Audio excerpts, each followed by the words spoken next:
Hey, this is Chantal Girardi from Online Business Marketing, and today we're going to talk about hiring and managing virtual assistants for business owners.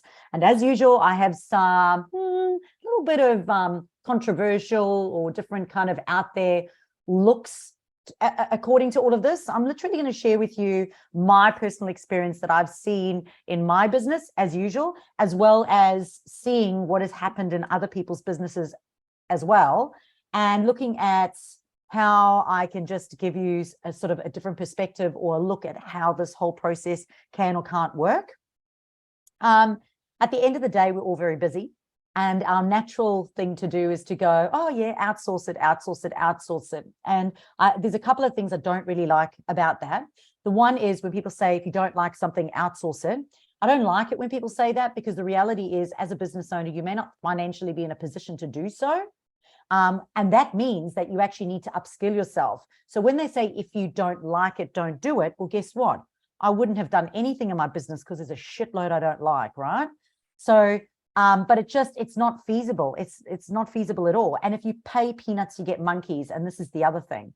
A couple of years back, before COVID, there were fewer virtual assistants around, but the virtual assistants were around. It was actually like their vocation and their job, and they were quite skilled in it. Now it's like, if you can't find something to do, you'll just become a VA, right? And unfortunately, a lot of VAs that we have right now are generalists. They're absolute generalists. So don't shoot me. Maybe I'm generalizing now, but in my experience, when I'm going to hire a virtual assistant, they are, what's that saying? A master of none, something, master of none. And for me, it's really important that when I've got key responsibilities in my business, I need to make sure that those jobs are getting done correctly. But here's the thing. If I don't know what correctly is, how can I monitor someone else doing it correctly? And I think that that's really important. And again, this is why I say I don't like it when people say, if you don't like it, outsource it. I just don't think that that's a good thing. So a lot of people, don't like it, will just outsource it. So for me personally, I feel like unless you are making $100,000 per year, your income is $100,000, not making your income. Unless your income is $100,000 per year, you shouldn't be outsourcing anything. You should rather be investing in yourself. And I'll share a bit more about that later on. But here's the thing. I've just come back from a conference, and this lady stood up and presented, and she said, and I haven't heard this before, I haven't heard anyone else use what I say, which is the 100K. She stood up and she went, if you are not earning over $200,000, you shouldn't do it. And I went, whoa. So I thought I was a bit controversial, but yeah, she said 200,000. So that's really, really insane. So are you ready and capable of hiring and managing a virtual assistant? And again, I always choose my words so carefully, because you need to be ready and you have to be capable of the hiring and then the managing, because everyone goes, I'll just get one. And then 4 months down the line, you're paying this money every single week. Nothing's getting done, right? You're paying and you're not organized. You don't have a strategy. You don't have any skills. You don't have systems. So basically, they don't know what to do. You're just thinking, oh, just wing it. They just winging it. They're kind of doing whatever they would be doing in someone else's account. And then you look at it and you go, oh my gosh, I've just spent all this money, which has just recently happened with a lady, an interior decorator. And she went, I spent all this money and like absolutely nothing, got nothing. And she was tied in nothing for a 6-month contract. And some people actually tie you in for a year. I had a lady recently who wanted to tie me in for 3 months. And I'm like, what if I don't like you? You don't like me? Like, I think we've got to be real about this, man. So here's a really cool statistic, really cool. According to a survey, businesses that prematurely, great word, prematurely outsourced certain functions saw a 30% decrease in efficiency and a 15% increase in costs, because they had to do the work again. So by hiring prematurely, their efficiency decreased by 30%, and their increase was an extra 15%. That's huge.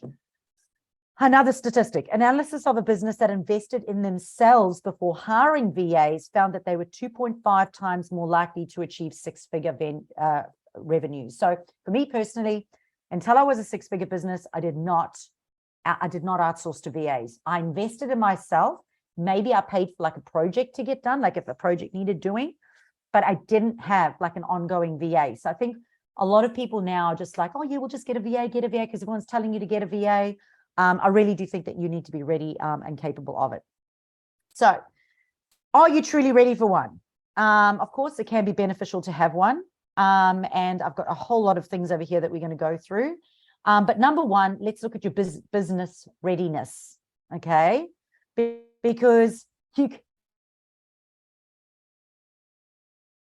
business readiness says that if you want to remedy some problems in your business, the problems you're trying to remedy are, and listen if this sounds familiar, poor time management. So you're wanting to outsource and get a VA, but what you really have is poor time management. And you really want to get a VA, but you're actually just not organized. You really want to get a VA, but really you're just not prioritizing things within your business. So it's really important to look at it and go, what is the true reason I actually need the VA? Is it just that I need to get my time management, my organization, and my priorities in place? The next thing that you've got to know is you have to have a stable foundation. And I always say this, you can't outsource nothing to someone. So if you don't have skills, strategies, and systems, you can't say to them, here we go and do that task. If you can't effectively communicate your business, you can't tell them to go online and effectively communicate your business. You're the boss of your business. You have to manage that person, and you've got to be able to pair that person and get them online, because else it can be really confusing for the virtual assistant. They can become very inefficient, and it can cost you a lot of money in the long run. So number two is managerial readiness. You have to be able to effectively communicate to them, okay? So you've got to be able to lay down their expectations. You've got to be able to effectively communicate the tasks that need doing. And then you've still got to go in and check it. And you've got to be able to offer feedback. All right. So are you managerially, is that a word, ready to be able to actually take on a VA? Because if you can't do that right now, can you do it for a complete stranger who doesn't know your business? Because remote workers often require clear communications, especially if you want them to handle your tasks. They need to fully understand what's going on. So the time commitment, there's a massive time commitment to it. Everyone goes, having a virtual assistant is going to save me time. Is it really? I spend Mondays and Fridays. So on a Monday, I spend time mapping out what my team needs to do. And on a Friday, I spend time reviewing what needs to do. And during the course of the week, I need to be available to be able to answer any questions that they have. So if you've got to get a virtual assistant, you have to make sure that you're fully aware that there is a time investment to that as well. If you get it right, it can work for you, but you do need to get it right. So for example, if a virtual assistant's working for you for 20 hours a week, that's 20 hours a week that you're not doing those tasks anymore. And it probably will take you longer because you're not skilled in those areas. However, you still have to allocate at least 3 hours per week just to manage that person. So you need to make sure that that's in your calendar. You have to also dedicate time for training, to set up systems as well. Like I know that as soon as, like I say to a virtual assistant, oh, we've got this to do or whatever, I've got to go create that system. And I'm going to show you a system today. But you've got to go create that system. You can't just you can't give them nothing. You've got to give them the system, the roadmap, so that they can be able to do it. And you've got to be able to have time to support them as well. And as I said, to oversee what they're doing and give them some training. So, I mean, I obviously recommend a project management system for this. And I love Trello. Trello is really user-friendly. You've got the app on your phone. You've got it on your desktop. It's absolutely amazing, really easy to move. You can share boards and you can communicate on there. One of the worst things to do is to email your VA. And my VAs taught me this. When you're emailing them and you send them 20 emails in the day, everything is everywhere and they cannot find, where's the task? Where's that? Oh, you sent the password in one and then you sent the details in another, and everything is all over the place. Whereas if it's on Trello and you've got due dates and you assign the task to somebody, and you can even put a label on how urgent it is to get done, everything's in one place. So if I go, okay, I've got to do my set up a webinar course online, they can literally go into Trello. It says webinar course online. Everything's in there. Login details are there. The graphics are in there. The content's in there. Everything's on there. And then if I talk to the virtual assistant or ask them a question, I can @ them and go @Mary and then @Mary. And the awesome thing about Trello is what will happen is Mary's going to get an email from Trello to say that she's got something on her board. But when she clicks in that email, it will take her to Trello so she can carry on adding the notes in Trello. So therefore, everything is in one place as opposed to 1,000 emails. Okay. And then when they've got a dedicated time to go and action that task, they can literally go in, everything's all in one place. And you can even see when they're going in as well, because when they comment, it leaves a timestamp. Okay, cultural preparedness. This is really interesting because you do have to understand that usually they're from different countries. So my developer is from India. My PA is from the Philippines. My social media manager is from Australia, and I'm just bringing on an email marketing manager, and she's from Australia. And for a while I had a person from Pakistan as well. Now there's time differences, so you have to work out when you communicate to them. And I want to be communicating to my team always at the same time. So what I found is Australians generally, they like to be communicated to in the afternoons. And my offshore teams seem to want to be messaged in the morning. It works out better for them, but they're very early in the morning, and I'm an early riser. So you've also got to work out when you're prepared to check that. So I might have to go in at 7 a.m. in the morning and just check, because then they're going to sleep, which means they're going to wake up in the afternoon, and in the afternoon I'm finished. So I always say to them, do not send me anything after 4 p.m. Australian time. Because else what was happening, especially when I was working with the Pakistan person, I was getting all these tasks to do, like 5, 6 o'clock at night. And I'm trying to have time with the family. I'm trying to wind down my brain, I'm trying to wind my brain down as well. So really important that you're very clear on their working hours, and you say to them, these are my working hours. Can you do those working hours? I am looking at bringing in a South African at the moment. And my biggest objection with bringing on the South African is that they can only work from 2 to 5 Australian time. So 2 o'clock till 5 o'clock Australian time is the only time they'll be able to work. So I've got to work out if that's going to work for me.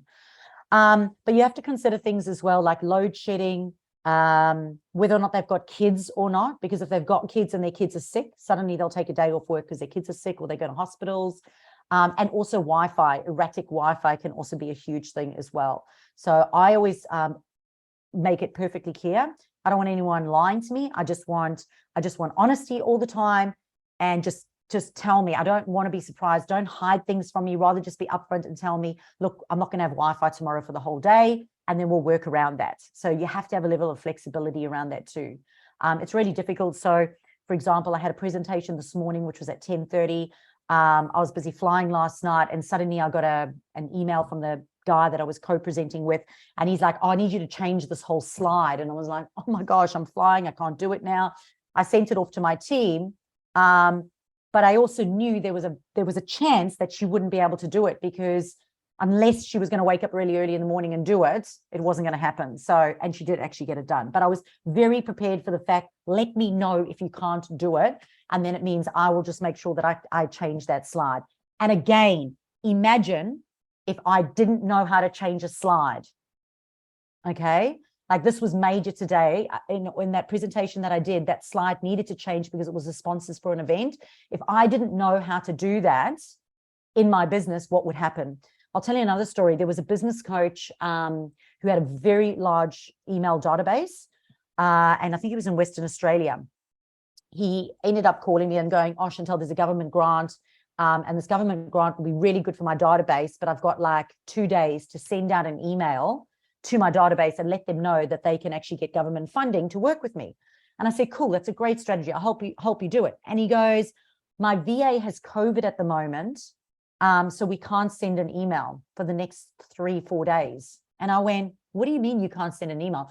Oh, I have no idea how to log in or to send an email. And I'm like, you're potentially throwing away, like I did $50,000 of one government grant.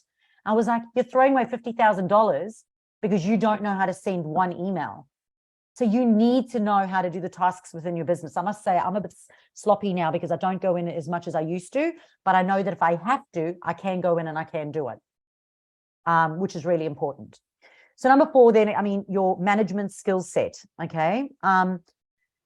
Managing a team, you have to deal with people and you got to deal with personalities. So especially for me, whenever I'm hiring, straight away I say to them, because I'm a D, if you've done the DISC profiling, I'm a DC. So I'm like, I love processes. I love systems, and I love outcomes. What that means is that if I talk to you like and send you messages throughout the day, I'm probably not going to start with, hey, how are you? How's the kids? How was the weekend? It's not. There's probably not going to be a hi. There's probably just going to be a dot point, and it's going to say, webinar presentation, can it be done by this time? Let me know. Like, and my team has to, the team that I have has to be okay with that, because I did have a PA when I owned Health, Wellness and Fitness Center, and the Health, Wellness and Fitness Center, and she would get so upset. I used to see her in the morning, and then she used to come in the afternoon at the gym. And if I didn't ask her in the afternoon how she and the family and the kids were, after already making an effort to do that in the morning with her, she would honestly sulk, she would cry, she'd be so upset. She was devastated. So really, really important that your management skill set, that you identify your personality type, very aware of it, knowing that occasionally I do have to say, hey, how are you? How's the family? Hope you had a good weekend. And I really make an effort to put those things in, right? And because I know that I'm not naturally that way inclined, and I know that others may appreciate it, but I've also made sure that my team understand that I'm not being rude. I'm not being rude. They don't take it personally. They just know that I'm like that. And they're all happy with that. So that gets identified in the first session together. Can you work with me? Are you going to be easily offended if I don't say hello, how are you? Like, and I just give feedback all the time, and it's not always positive, but it is always constructive. So yeah, very, very important, because you've got to be able to hone in on your leadership skills and make sure that you can oversee them. So number 5 is continuous learning, and for yourself, you've got to do continuous learning. Like over the last couple of days at a conference, I've been exploring a new CRM system for my business, mostly because we're bringing on I've brought on a salesperson, and we want to be able to text from the CRM as well. Text, and we want to be able to call on a computer, make calls from anywhere. So it doesn't matter if I've got a salesperson anywhere, they can log in and text and call from a computer screen. Okay. So do I like this shit? No, absolutely not. You know, again, if you don't like it, Chantel, just outsource it. No way. Like, I've spent a month, and that's why I was going to see this guy this afternoon, which I've now postponed, is I'm looking at a new tool right now that does this. And I'm exploring that because I'm seeing how I can put that into my business. I then send it to my team, and I ask them how familiar they are with it, and if they see that working for them as well. So when you've got virtual assistants, you're constantly looking at new tools and technologies. Now, sometimes they may be able to suggest it themselves, but often they don't. They just go with whatever you've got, and you've got to lead them with that. Okay. You have to continually invest in your self-improvement and developing your managerial skills as well as your technology. Like, it's so important. Okay, so what does having a virtual assistant look like? Well, you've got to be prepared all the time. Like I said, you get to the week, and if you don't have your time management under wraps, and you haven't prepared any tasks for them, what are they going to do with the 20 hours for that week? So if they've got 20 hours in the week, and say it's 200 Australian dollars, and now they're going, and you've given them, do a Facebook post, make a Facebook graphic. That's like 1 hour's work, and you're paying for a whole week. And next week you get there and you go, oh shit, I haven't actually given them anything to do yet. So you have got to be prepared and organized. But guess what? If you're prepared and organized, you may not need a VA. You have to be committed to the process, and you need to be able to, and ongoing communication.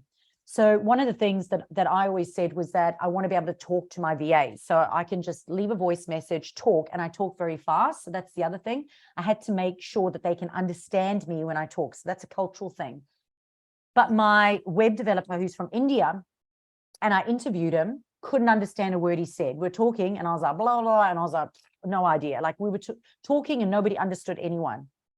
And I worked out, I was like, okay, Chantel, I'm either going to have to give up on this guy, even though he's doing really well, or alternatively, I have to find another way to communicate. So I started doing it in emails, writing, and then using the project board. He's absolutely amazing. Can write. I mean, I don't know if he's using a translator or whatever. But we do not miss a beat in communication when it comes to with the written context, but I just have to make sure, I just have to be prepared to do it that way now in order for me and him to communicate. So, and take my time with that, which is really important. So communication is really important. Okay, so the process of hiring virtual assistants. Firstly, identify your needs. Okay, so start by defining the tasks that you want to delegate. Okay, so they could be administrative duties, they could be customer support, they could be social media management, they could be content creation, they could be data entry. If you don't know how to do those tasks, you know what I think. I honestly think you shouldn't be outsourcing them. If you don't have a system or a strategy for those things, how can you outsource and oversee someone else? But you know that I feel like that. The other thing is that once you identify your needs, what you've got to realize is most virtual assistants right now are generalists, which means they can do a little bit of everything. A little bit of everything. So they're not an expert in a lot. In saying that, like I said, I've just brought on an email marketing. So she's a virtual assistant, but she is a specialist in email marketing. She actually calls herself a virtual assistant. She shouldn't, because she only does email marketing and that's it, and only with one platform. So that's another story. But anyway, I was able to bring her on. So, but it's important to identify that, and asking trick questions can really be helpful. Make sure that you've got a clear job description, because they always come back to you. I had an email marketing person from, oh my gosh, what was that country? Turkey. And Turkey people are quite abrupt. I don't know if it was just him, but he was really abrupt. So I had to watch that as well for myself. But every single time I had to go back, look at the job description, and I have to copy it and paste it and email it to him going, has this been done this week? Because I was paying him a lot to do a specific task. Has this all been done? Because this is in the job description, and I'm still paying you the same amount of money, but has this all been done? So I would always then be able to go back to the job description, put it out there and go, these are the tasks that we agreed to. So you have to have a clear job description, outlining the responsibilities, the skills that are needed for that. The skills that are needed. And again, if you don't have those skills or understand the skill needed for that particular task, you can't expect them to have it as well. But if you can give them the required skill, they can say, yes, I can do it, or no, I can't do it. And then you need to be able to set expectations. So for me, expectations are really important. I want open and honest communication all the time. I don't mind if you don't know how to do the job, but I want you to tell me straight away so I can find someone else who does. Like, I've told my team that, because culturally, a lot of VAs don't want to tell you they don't know how to do that, because they're scared they're going to lose their job. So what they do is they spend hours and hours and hours trying to research it, or sometimes they don't, sometimes they just wing it. And then, 3 weeks, 4 weeks down the line, it's not getting done, but you've got a deadline, what's going on? And then you have this conversation with them and I don't really know how, or they show it to you and you're like, that's not, like, they completely didn't understand what we were doing. So really, really important that the expectations there. And like I said, I always say, if you don't know how to do it, that's okay. You're not going to lose your job. I'm not going to be mad. Just tell me, because I don't want to be 1 day away from when that's due and you don't know how to, and that's not done. Like, I can't be in that position. And that's the other thing. Allow yourself enough space. So what I've learned is that if I've got a webinar that's due and they creating, I give them what needs to go in every slide, 1 week before I do my final edits, because that gives them a whole week to make changes, because sometimes it's only one slide and sometimes it's like the other day it was something like 30 slides needed to be changed because the format was wrong. So allow yourself enough time for what if suddenly they don't have Wi-Fi and they can't go in and do and prepare your webinar. Like, you've got to have backup strategies. Okay. Choosing the right platform to find a virtual assistant. So you can look at things like Fiverr, even Airtasker now, Upwork. Virtual assistant agencies are really important to know that virtual assistant agencies, they say that they pay little and they manage them, but they actually don't. Every agency that I've tried to go through, by the time I've paid agency fees, and then you read the small print, and the small print says, like, if this virtual assistant doesn't work out, you get one other replacement, and if they don't work out, and you've still got to carry on paying them. So You think going through an agency is going to be better. I actually have never gone through an agency, and I've always privately hired all my virtual assistants. There is actually a Facebook group as well called Virtual Assistant Hiring or something. It's an international group. You've got to go in there, and I say no time wasters, must be highly skilled in these particular in these platforms, in these areas. And still, out of like, I'll get like 50 inquiries, and out of the 50 inquiries, only 10 people actually are qualified for that position. So I don't have Zooms with all of them. I further qualify them. Again, I'll ask them some questions, some trick questions about those particular platforms. And if they can't give me an answer, so I might say something like, oh, what's the automation called in Klaviyo? And they'll go, oh, it's called a flow. Or they'll go, oh, what's an automation? And they'll know straight away, like they don't know what they're talking about. So I'm like, nah, you're out. Because they go, no, I can learn it. I'm like, no, you're not learning it, and you're not learning it on my time. I actually do, this is another thing that I haven't added in, but I will. I do actually pay my virtual assistants for training. And I also now pay them for training, and I pay them for meetings. So if I have meetings, I pay them for those. Some people don't, but I found that it ruined the morale of the virtual assistants. And I actually pay them for training now. So my virtual assistants have got to do training every single week. They've got to do an hour of training every week. I pay them for that. They've got to tell me what they learned. So I will say, I really want you to learn Meetup. Well, I really want you to learn this. Tell me what you've learned. If you are hiring from those agencies, as I said, you've got to be very specific about what you want. Put some trick questions in there. But the other thing I do is that always look at reviews, unless they sort of like, I think I got my Indian website developer from Upwork, and he had like a very high ranking. Like, they have levels and ranking and reviews, and I wouldn't take anybody on the lower level. No one. So screening is really important, which I've spoken about already. You can ask for a resume. Some people's resumes absolutely suck, and they're amazing people, and other people's resumes are absolutely shine and are beautiful and amazing, and then you meet the person and it's a dud completely. So it's kind of like your Tinder profile. It's just not working.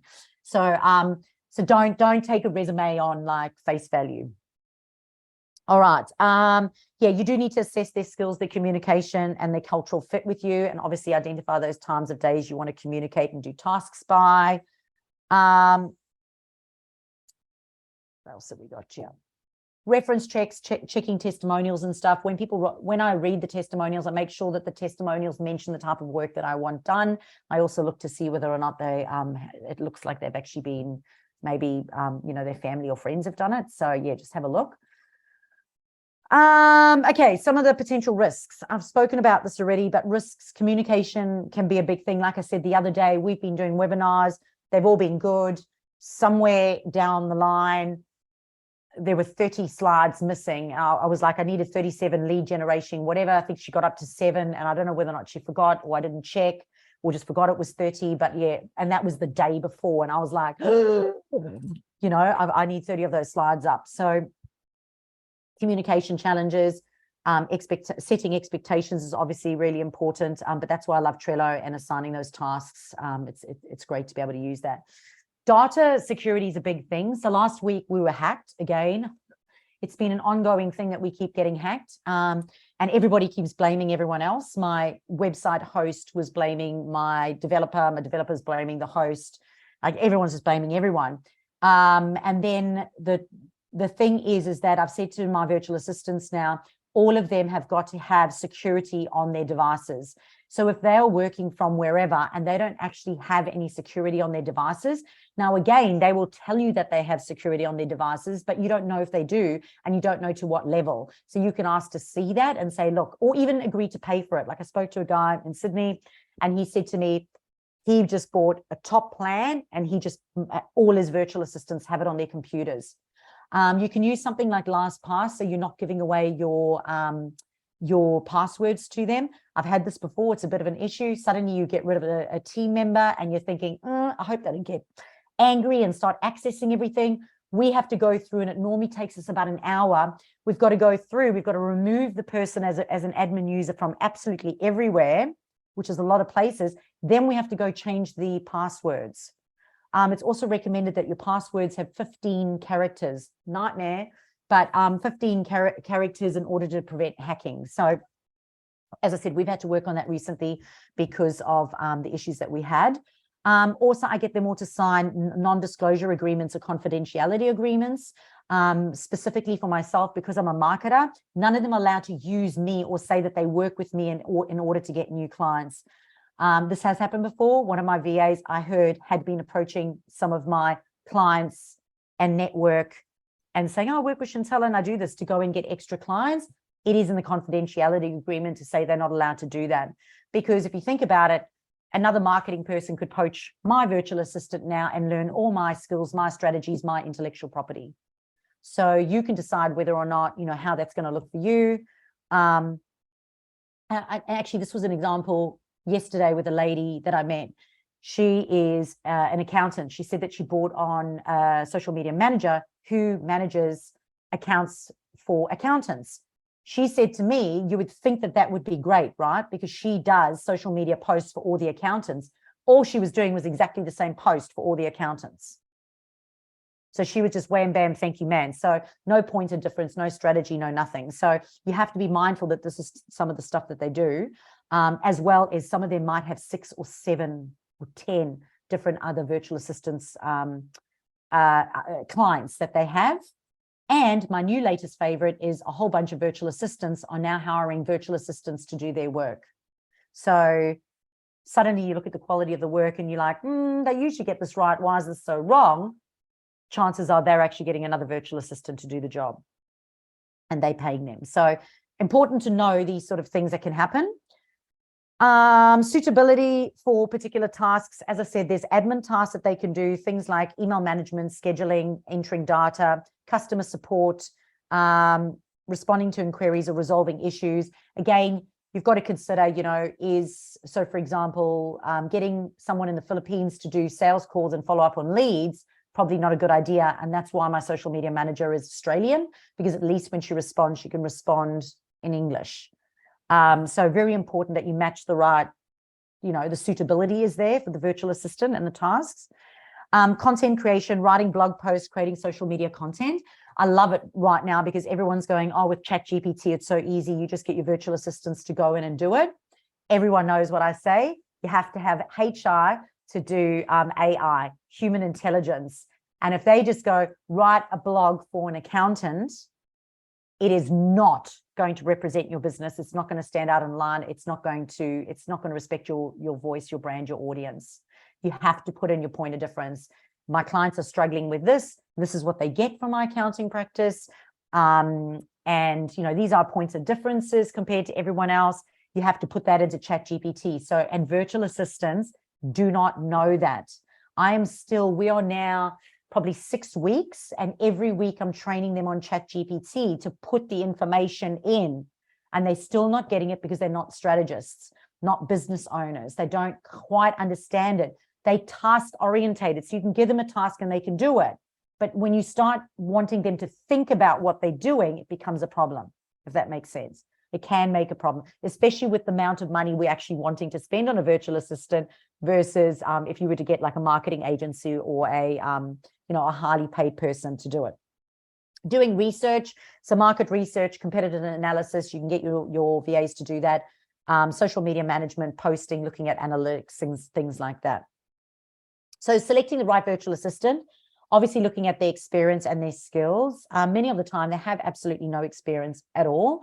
Sometimes you'll go in and they do have experience in that area. It doesn't mean that they were good in that area. So I once brought on a salesperson who had been in sales and marketing for like 6 years or whatever. And I was like, oh, this guy's going to know exactly what to do. He did not at all. And he was a very South African word, laxy-daisy kind of dude. His energy was very go with the flow, man.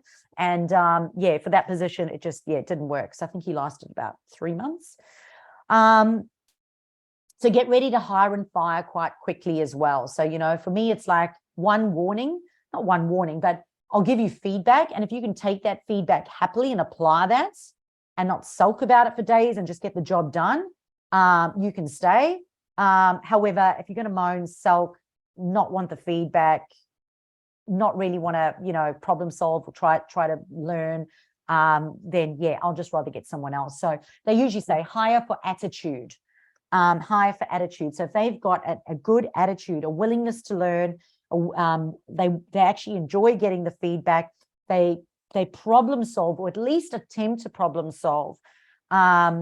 Remember, people aren't always going to do things the way you want them to do it. I mean, for a control freak like me, you can understand I've got to work on that, you know, because they're going to still do it in their way. You can train them in the way that you want things done, though, but you're also going to be very aware of the way that they want things done.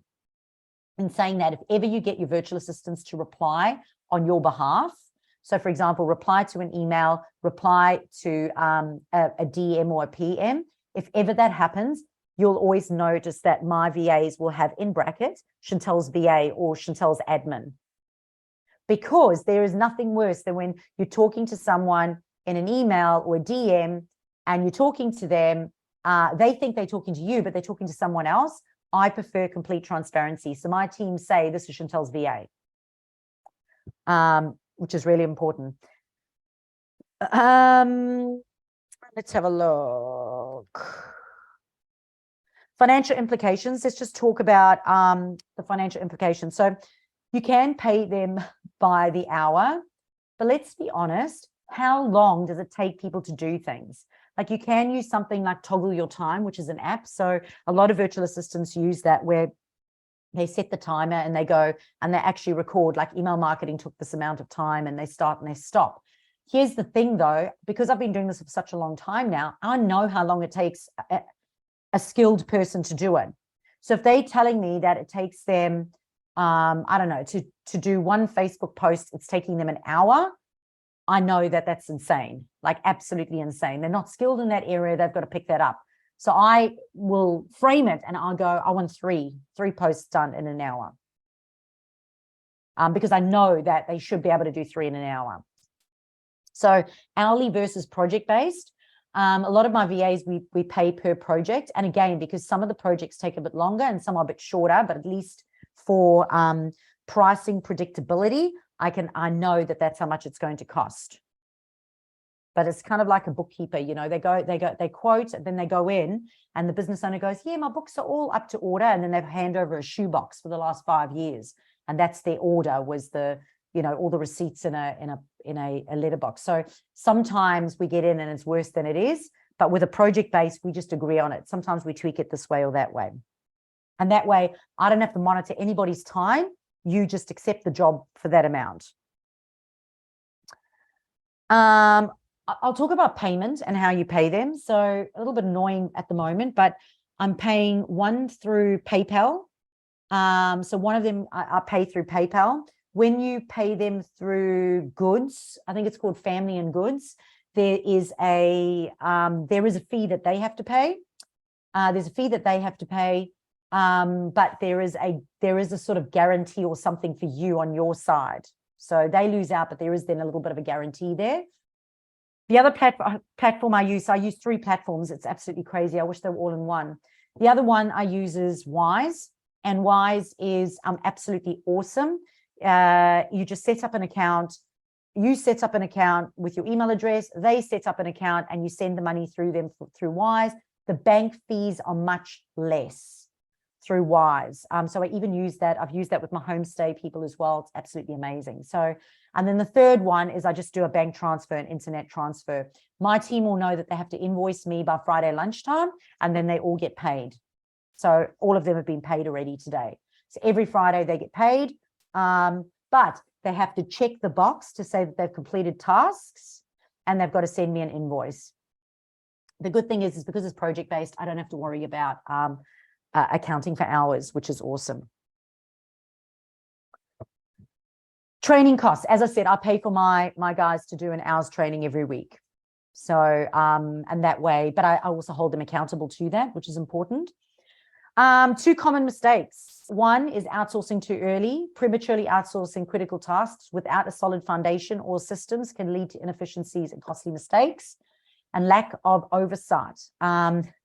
Failing to provide proper guidance and supervision can result in subpar work. So if you're going to bring on a virtual assistant, especially when you're bringing them on, you have to spend a lot of time with them in the first couple of weeks. A lot of time with them in the first couple of weeks, because it is the first couple of weeks when they're first starting out, you can understand they're just as frustrated as you are. And if you do not make yourself available to support them in that role, you're setting them up for failure, not success. So they may not work out, but that's not them. It's not on them. It's actually on you. You have to allow that time for them to be able to give them that support and guidance, and to just get that relationship going and the process going. Okay, it's super important, again, I have to say this, for the business owner to understand the overall marketing strategy and business direction. Like, they have to be able to understand that. If they don't understand it themselves, they cannot monitor, support, and assist a virtual assistant with what they need to be doing. So the VA also needs to understand the business goals or direction. So what we do is we do it in a month's block, and in a month's block, we'll have a particular focus. So what is our focus for August? Focus for August was on websites. Because I was in conference most of this month, I didn't have a lot of one-on-one coaching time because I've got a few conferences. So I said to the team, right, our focus for this month is to sell websites and to make website refreshes, because that doesn't take my time, it takes my team's time.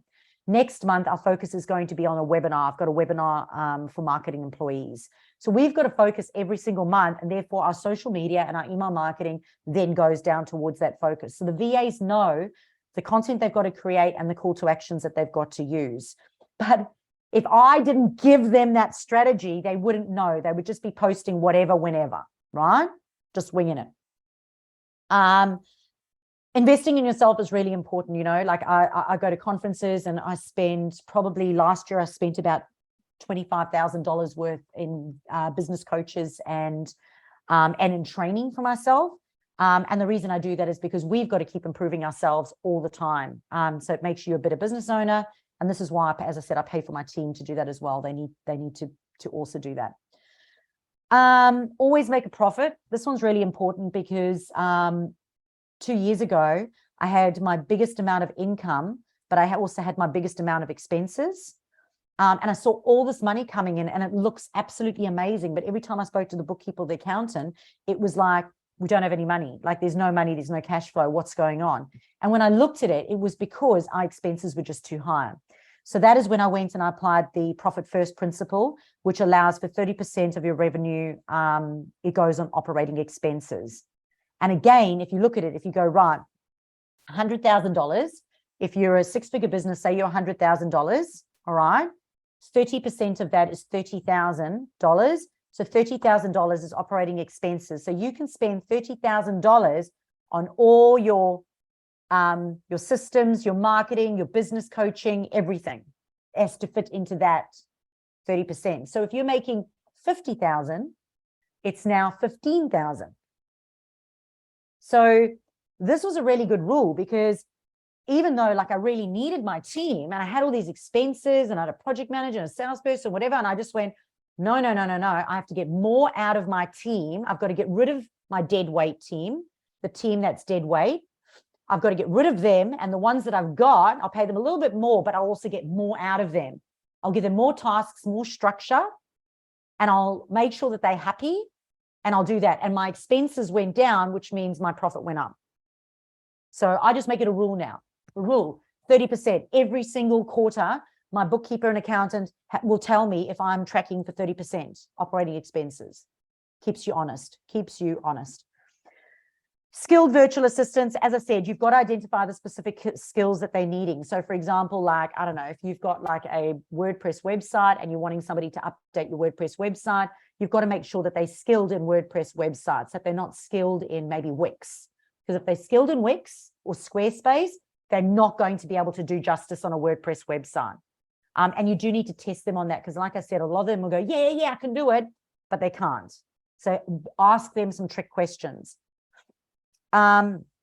Regular check-ins, understanding that they understand your expectations and there's workflow. And I'm going to show you Trello now, just an example of how to use it.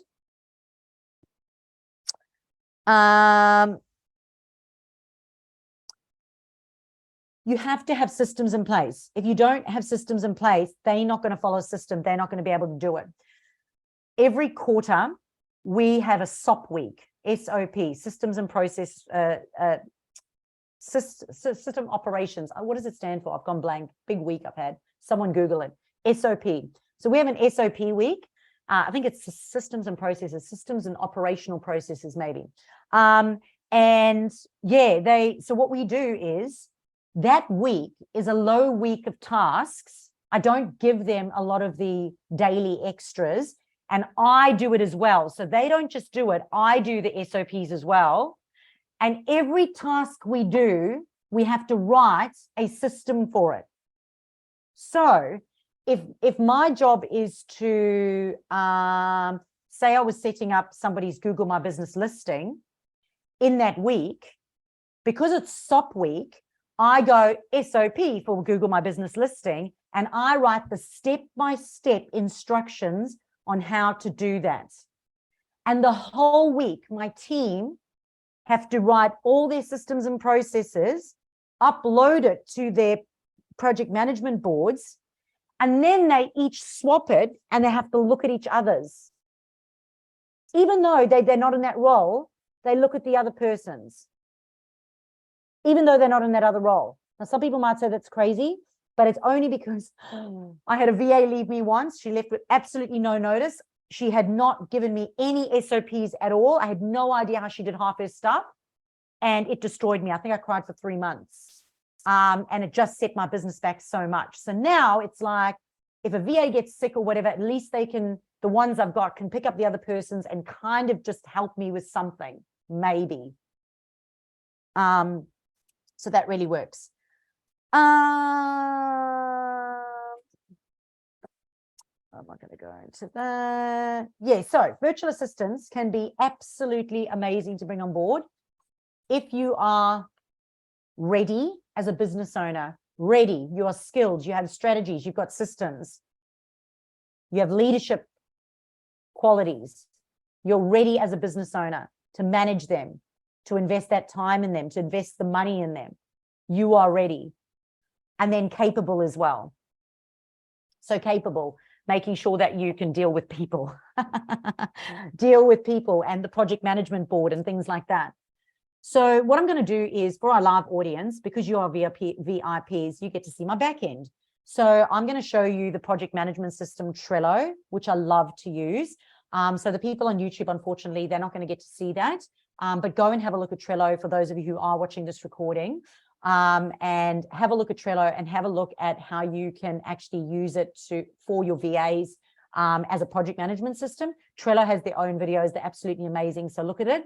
But I'm going to show the VIPs exactly how I use it and assign tasks and the potential of it that you can use it for. And not just for project management. I've done it for online course creation. I've done Trello for brain dumping, for social media content plans. Yeah, just so many different ways that you can use it. So I'm going to show you that now. So if you want to become a VIP, in the notes, you'll be able to look at how you can work with me. Book a call, we'll have a chat. I'll coach you on a project, or simply just book the VIP Monday Masterminds, and you will get to be part of the live audience who gets some Q&A and feedback as well.